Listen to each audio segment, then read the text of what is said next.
Bonjour à tous, j'espère que vous allez bien. C'est la troisième vidéo de notre défi Puissance 7, troisième semaine. Bientôt, les portes de l'église Ressources vont réouvrir et on sera heureux de vous accueillir à nouveau pour partager, grandir ensemble dans notre foi.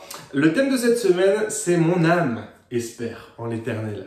Vous avez remarqué qu'à chaque fois, c'est des injonctions, c'est des ordres. Mon âme, bénis l'Éternel. Mon âme, repose-toi en l'Éternel. Mon âme, espère en l'Éternel. Le psaume 130, verset 5 nous dit « J'attends l'Éternel, mon âme l'attend. Et j'espère en sa parole. » Il y a trois choses à retenir sur l'espérance, c'est trois choses que j'aimerais que vous reteniez cette semaine. L'espérance voit au-delà de l'impasse de notre vie. À un moment donné des Écritures, le peuple de Dieu est en train de sortir d'Égypte. Il est conduit par Moïse et la Bible nous dit qu'il se retrouve devant la mer Rouge. Devant eux s'étend la mer qui est à perte de vue. Il y avait 30 km qui les séparaient de l'autre rivage. Et derrière eux, l'armée de Pharaon leur courait après. Ils étaient là, au bord de la mer, certainement désespérés. Il n'y avait pas de retour en arrière possible parce que là c'était la mort assurée avec l'armée de Pharaon et s'ils avançaient dans l'eau, malheureusement pour eux c'était la noyade assurée. Il y a des fois dans notre vie on est comme dans une impasse. Peut-être que c'est ton cas aujourd'hui, c'est ton cas en ce moment, tu as la sensation d'être dans une impasse. Il n'y a plus la possibilité d'avancer, tu ne vois pas de route possible, de chemin à emprunter pour avancer dans ta vie et tu sais très bien que si tu reviens en arrière, c'est la mort assurée pour toi. Et tu te sens un petit peu perdu dans ta vie. Mais la Bible nous montre, et la Bible nous montre que Dieu va intervenir à ce moment-là pour le peuple de Dieu en séparant la mer en deux. La Bible nous encourage à voir au-delà de l'impasse, à regarder vers le ciel. Peut-être que tu es là un peu perdu dans ton impasse et tu regardes autour de toi, tu regardes les solutions et puis tu te sens comme perdu, tu sens que tout est bouché. Le retour en arrière n'est plus possible, aller de l'avant c'est plus possible. Je t'encourage à regarder vers le ciel. Pourquoi? Parce que la délivrance vient du ciel. L'espérance n'est pas sur ce qui se passe sur terre, n'est pas sur ce qu'il y a devant toi. L'espérance n'est pas dans les solutions que tu pourrais trouver autour de toi, mais la solution que tu cherches, elle est en l'Éternel. La deuxième chose que j'aimerais que tu retiennes cette semaine, c'est que l'espérance nous donne l'assurance de la présence de Dieu. C'est vrai que c'est compliqué dans la vie quotidienne de se rendre compte que Dieu est présent au quotidien, qu'il est avec nous. Pourtant, en espérant, on a l'assurance que Dieu est avec nous. La Bible nous dit, c'est Jésus-Christ qui nous dit « Voici, je serai avec vous tous les jours jusqu'à mon retour. » Jésus-Christ est avec toi, il marche à nos côtés.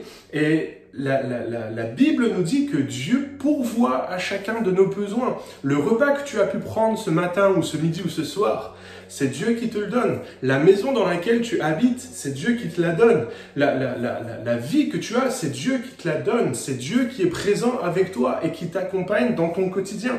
Jérémie chapitre 29, verset 11, c'est Dieu qui parle au peuple et qui dit « Je connais les projets que j'ai formés sur vous, dit l'Éternel, projets de paix et non de malheur, afin de vous donner un avenir et de l'espérance. » Peut-être que autour de toi, tout semble vraiment bouché et il n'y a plus de solution.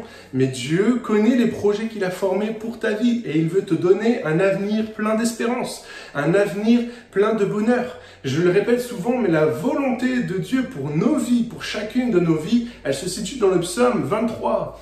Il te fait reposer dans les verts pâturages, près des eaux paisible. Ça, c'est la volonté de Dieu pour notre vie et notre quête doit être d'aller chercher ce repos, d'aller chercher cette espérance, d'aller chercher ces verts pâturages. C'est ce que Dieu veut nous offrir et je t'encourage vraiment à ne pas regarder les impasses autour de toi comme étant l'absence de Dieu dans ta vie, mais au contraire de reconnaître que Dieu est présent, de regarder Dieu comme étant présent dans les moindres moments de ta vie, dans les moindres choses de ta vie. Dieu est présent et il te bénit et il t'encourage. Et enfin, le troisième point, c'est l'espérance de la grâce divine. L'espérance nous rappelle que tout ce que nous avons nous vient de Dieu. L'espérance n'est pas basée sur ce que nous sommes, sur ce que nous faisons. Nous ne méritons absolument rien. Si Dieu s'appuyait sur ce que nous faisons pour nous bénir, alors personne ne serait béni.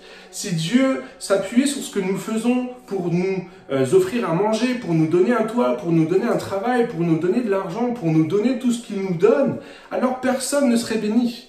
Mais c'est parce que Dieu nous fait grâce, c'est parce que Dieu nous aime, c'est parce que Dieu veut pourvoir nos besoins et c'est parce que Dieu nous fait grâce au travers du sacrifice de Jésus-Christ que nous pouvons être bénis. Je t'encourage vraiment à réaliser ça. L'espérance, c'est reconnaître que tout ce que nous avons, c'est une grâce. Que Dieu nous bénit non pas parce que nous méritons, mais Dieu nous bénit parce qu'il nous aime, parce qu'il nous fait grâce. C'est par la grâce, Éphésiens chapitre 2, versets 8 et 9, c'est par la grâce que vous êtes sauvés par le moyen de la foi. Cela ne vient pas de vous.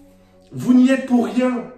Vous n'avez rien à faire pour obtenir la grâce. C'est un don de Dieu. C'est Dieu qui te le donne.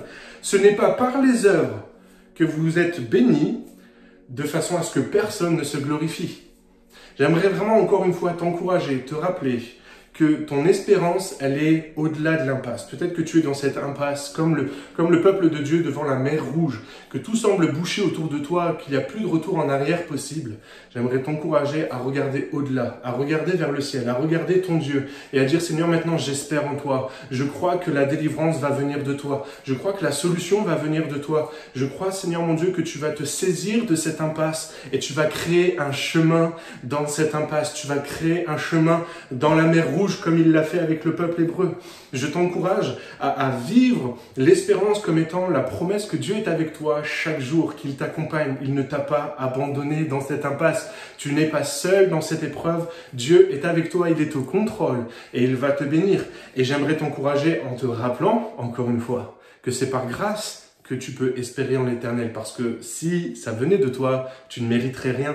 Mais Dieu nous aime et Dieu nous fait grâce. Et tout ce qu'il nous donne, il nous le donne avec bonté parce qu'il est bon, parce qu'il nous aime. Et tout ça, c'est la grâce. Sois béni, encouragé. On se retrouve la semaine prochaine pour la réouverture de l'église Ressources. Sois béni et à bientôt.